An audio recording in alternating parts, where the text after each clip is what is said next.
জুবিন গার্গের সেই ভাইরাল গান মায়াবিনী গাইতে গাইতে আজ এখানে কি ঘটলো দেখো। হ্যালো বন্ধুরা, আমি সুরেশ।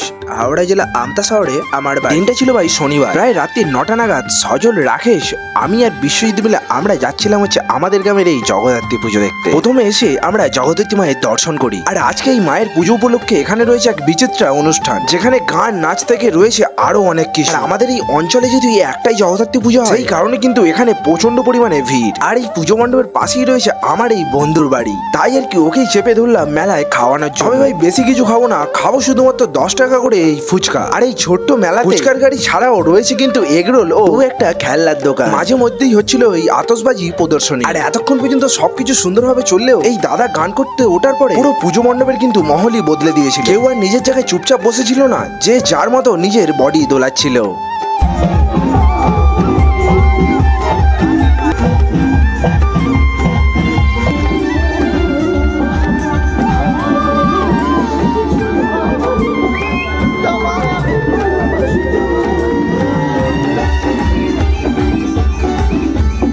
তারপরে ঘরে এক আজব ঘটনা। এই দাদা জুবিন গার্গের সেই ভাইরাল মায়াবিনী গান গাইতে আরম্ভ করে। এই গান গাইতে গাইতে হঠাৎ করে পুরো প্যান্ডেল অন্ধকার হয়ে যায়। জানি না ভাই কেন এই গানটা গাওয়ার সময়তেই পুরো প্যান্ডেল ভাই অন্ধকার হয়ে গেল। পুরো পুজো মণ্ডপ কিন্তু তখন পুরো ফোনের ফ্ল্যাশ লাইটে আলোকিত হয়ে উঠেছিল। তবে ভাই যত যাই হোক, আজকে সন্ধ্যেটা কিন্তু আমাদের দারুণ লেভেলে এনজয় করে কাটলো।